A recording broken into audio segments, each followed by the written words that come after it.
After that bill as well. Hope everyone had a good Christmas and yeah. Scored this fan from your parents' place. It's a misting fan. It's one of the most annoyingly brightest blue LEDs I've ever seen. And it's got an ultrasonic misting unit, which is kind of cool. It's not just a pump that goes through here, it's actually a mister, but it actually works on ultrasonic principle. Turn the mist on. Watch how bright this bloody thing is. It's red. Turn it upside down. Yeah, that's ultrasonic. That thing there is an ultrasonic transducer. Ooh, ow! Needs water. That's gonna burn. Ultrasonic, and something goes in here. This pumps it up. I'm gonna keep that. That's gonna be a handy little project.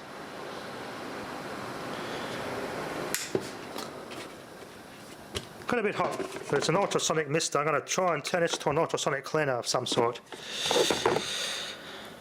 Well, that hurt. Oh, it's odd it works upside down. It actually sits and it's orientated this way. That's how it sits in the water tank set on top of it.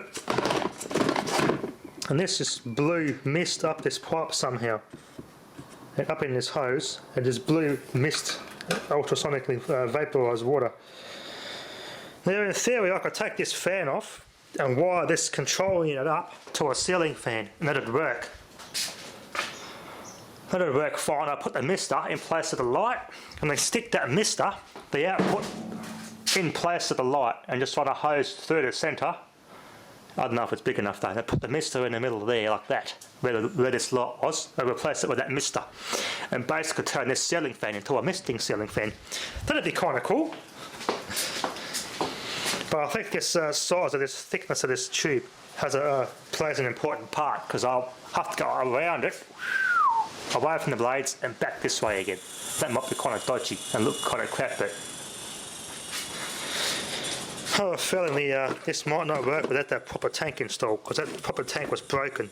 My old parents saw it out, so this may not work at all without that proper tank. But it just mists water, and it's like a blower that blows the mist up this tube and blows it out here. It's kind of cool, but the main reason why I grabbed this wasn't just because of the parts, particularly like the ultrasonic part, but the actual, I wanted the capacitor out of that fan motor. If it's a 1 or 1.5 microfarad range, then that's going to work to repair this fan motor. There's a 2 microfarad replacer capacitor is a bit too much, and this motor kind of got a bit hot and smelly. I stopped it with that before I did any real damage. So I'm going to hook it up and probably move that light to hook the other metal fan, which I've had an attempt at pulling the bearings apart and re-greasing them. Although no grease is going to save those. It's less noisier, but still not perfect. But that fan there is going to go behind here. The 2 metal fans here, high velocity. It wasn't actually too hot with these running. I had this running over the last couple of days over Christmas, and it was hot the other day, and it was here it was actually kind of cool. The trees and the neighbours' trees have a lot to do with it, but it's actually yeah, worked quite well. My batteries are discharged to about 50% this morning. That turned everything off so I could recharge back up. Both this and the other setup were discharged down at 50%. It was a bit overcast yesterday. They had a lot of stuff running off the grid the last couple of days. Speaking of electrical stuff, I've actually properly scored a electrician job now, so working for quite a large company, so I gotta just sign up for an apprenticeship. So finally, after all this time, a foot in the doors for good now, so I know we are busy this next 2021 onwards. I'm going to be quite busy now, so I will be able to rewire this shed. What I want to do is just really this wiring, put some conduit up and just really do my off-grid wiring. I've got the electrical standards for battery storage and solar off-grid and grid-tie inverter storage. I got the standards regarding that, so I'll be able to make me solar, just my PV array, more compliant. Ideally, all the panels should be earthed, and I'm going to run a wire from the panels down to the earth stake, and that's just to provide additional protection against any lightning strikes. So then I'm going to make a good little set of brackets that angle the panels up. Although there's a lot of clearance at the top parts, but they're just laying like that, flat on one end. The standards actually state that the panels at any one point, the lowest point should not be lower than 2 inches off the roof, and that's to allow for air circulation, which makes sense because these panels they push a lot of current. And my other setup, I've only got pieces of timber like that, 2 of them stacked up, and the ones that are laying flat behind those other 4.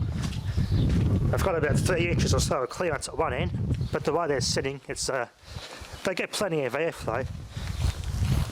But yeah, for it to be compliant with the Australian standard regarding solar, the lowest point should not be less than 2 inches off the roof. So that's what I'm going to improve on, because the airflow is quite important, especially with these panels on a good day. Kick out 80 amps. There we go, I've got 80 amps now. That's recharging this fully. Yep, 78 amps. 26.3 volts, 1.1 kilowatts. That was 32 volts, but there's a bit of load on the panels, so it's dropped a little bit. And as you can see here, 63 amps, 78%. Yep, 62 amps I got going in there. So airflow is very important for panels, especially on a hot day with sun belting directly on them. They do get hot. Anyway, that'll be enough for now. Thanks for watching. Everyone, I got this thing on test. We'll revisit this. Let's turn the fan on. I got on low. Now turn it up. Whoa, look at that. Oh, look at that. Got a bit of Carl residual laundry detergent there. That's working nice. This thing's awesome. Fan's blowing out here. I'm going to put a little container over the top of that and just have a little hose coming up for something that blows out. So basically there's a float in there. When it runs out of water it shuts off. Makes sense when I turn it upside down and let it dry. Lucky I didn't destroy the transducer doing that. Okay, I'm going to silicate a little plexiglass or some sort of container over that, put water in there, and make a proper little portable mister out of this. Ultrasonic stuff's actually quite cool. Look at the power it's got.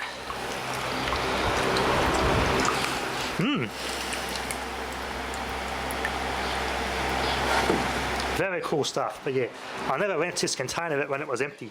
That's what that smells good. Good air freshener.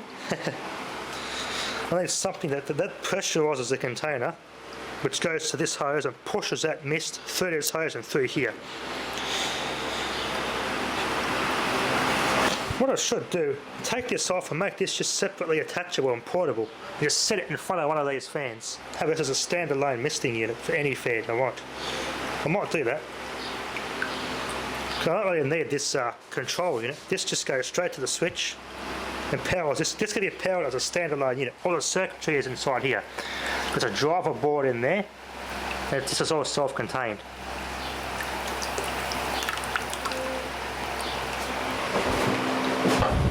Very handy. The ultrasonic stuff's really cool to have. Ooh, that tickles my finger. Yeah, that's definitely got some ultrasonic. Feels like I'm getting zapped, but I'm not, because it's such a high, it's like a speaker going very, very, very, very, very high frequency. When you touch it, it just feels like you're getting zapped, even though you're not. I don't know what we're here. I could not find anywhere other than there. Must have been some sort of... The fan's blowing out here anyway. All it's doing is this is misting, whereas the container over there, you fill it with don't fill it up too far because you don't want to get water in there. And then you just, the fan blows and pressurises the container a bit to create positive pressure, which pushes the mist out through here.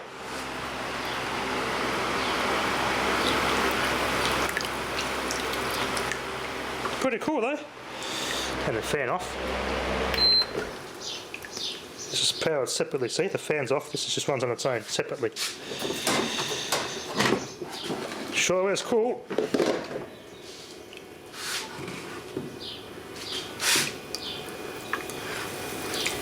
Look at it. Ultrasonic stuff is epic.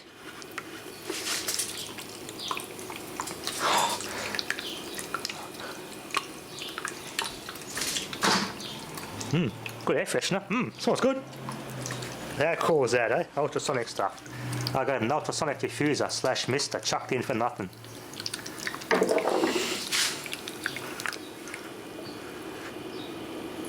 Now I'm going to make a little thing to sit over the top of that.